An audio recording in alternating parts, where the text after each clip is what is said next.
بسم اللہ الرحمن الرحیم۔ السلام علیکم ورحمۃ اللہ وبرکاتہ۔ آج کی اس ویڈیو میں آپ کے ساتھ شب قدر کی عبادت شیئر کرنے جا رہی ہوں۔ شب قدر یعنی کہ جو 21ویں رات ہوتی ہے، 21 شب ہوتی ہے، اس کی عبادت آپ کے ساتھ شیئر کر رہی ہوں کہ آپ نے کس طرح سے عبادت کرنی ہے، کون سے نفل پڑھنے ہیں۔ سب سے پہلے آپ نے 4 رکعت نماز اس طرح سے پڑھنی ہے کہ ہر رکعت میں سورۃ فاتحہ کے بعد الحمد شریف کے بعد سورۃ اخلاص کل شریف جو ہیں اس کے بعد ایک مرتبہ سورۃ انا انزلناہ فی لیلۃ القدر، سورۃ قدر جو ہے وہ پڑھنی ہے آپ نے۔ اسی طرح آپ نے 4 رکعتیں مکمل کر لینی ہیں، اور سورۃ قدر جو ہے 30ویں پارے میں ہے۔ پھر اسلام پھیرنے کے بعد سلام آپ نے 70 مرتبہ درود شریف پڑھنا ہے۔ کوئی سا بھی آپ درود شریف پڑھ سکتے ہیں۔ اس نماز کے پڑھنے والے کے حق میں فرشتے بھی دعا کرتے ہیں اور اس کی دعا پر آمین کہتے ہیں۔ آپ کوئی سا بھی چھوٹا درود شریف بھی پڑھ سکتے ہیں۔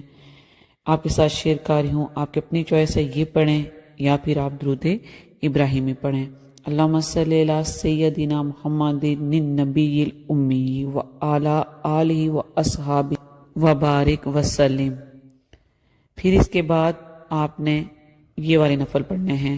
2 رکعت نماز آپ نے اس طرح سے پڑھنے ہیں کہ ہر رکعت میں سورۃ فاتحہ یعنی کہ الحمد شریف پڑھنے کے بعد سورۃ اخلاص آپ نے 3 مرتبہ پڑھنی ہے۔ جہاں پہ آپ ایک دفعہ سورۃ اخلاص پڑھتے تھے، کل شریف پڑھتے تھے، وہاں پہ اب آپ نے 3 بار پڑھنی ہے سورۃ اخلاص، اور 3 بار سورۃ اخلاص پڑھنے کے بعد آپ نے سورۃ قدر انا انزلناہ فی لیلۃ القدر یہ والی آپ نے سورت پڑھنی ہے۔ یہ بھی 30ویں پارے میں سورت ہے قرآن پاک میں، آپ زبانی بھی اس کو حفظ کر سکتے ہیں، بہت ایزی یہ سورت ہے اور آپ ایزیلی آپ اس کو پڑھ لیں گے۔ اسی طرح سے آپ نے 2 رکعت اپنے مکمل کر لینی ہے۔ اگر آپ 4 رکعت پڑھ لیتے ہیں بہت اچھی بات ہے، نہیں تو 2 رکعت آپ لازمی پڑھیں۔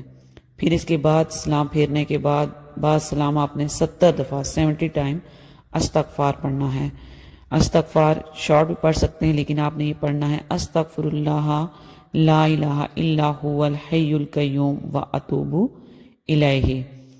اور پھر اس کے بعد جائے نماز پہ بیٹھ کے آپ نے 7 ٹائم سورۃ قدر پڑھنی ہے۔ پھر اس کے بعد آپ اپنی مرضی کی دعا مانگیں، اس کے بعد ذکر اور اذکار کریں، سورۃ یاسین کی تلاوت کریں، سورۃ ملک کی تلاوت کریں۔ سورۃ ملک کی تلاوت آپ کو پتہ ہے کہ یہ قبر کے عذاب سے بچاتی ہے۔ پھر سورۃ واقعہ کی تلاوت کریں، اس سے سارا سال بلکہ ساری عمر آپ کی رزق میں برکت بڑھ جائے گی۔ استغفار کا ورد کریں، اپنے گناہوں کی مغفرت طلب کریں، اللہ تعالیٰ سے بخشش کی امید کریں، درود شریف کثرت کے ساتھ پڑھیں، اور اپنے اہل خانہ اپنے ملک کے لیے دعا کریں، کلمہ طیبہ کا ورد کریں زیادہ سے زیادہ، اور ہو سکے تو قرآن پاک کی تلاوت کریں۔ پھر اس کے بعد آپ نے صبح فجر کے سے پہلے آپ نے تہجد کے نفل ادا کرنے، پھر اس کے بعد نماز فجر ادا کرنے کے بعد یا حافظو کی ایک تسبیح پڑھنی ہے۔ پھر نماز ظہر کے بعد یا ناصرو ایک تسبیح پڑھنی ہے۔ پھر عصر کی نماز کے بعد آپ نے یا باسطو، اللہ تعالیٰ کے یہ نام ہے، یا باسطو یہ پڑھنا ہے۔ اللہ تعالیٰ سے اپنے گناہوں کی بخشش طلب کریں اور مجھے بھی اپنی دعاؤں میں یاد رکھیں۔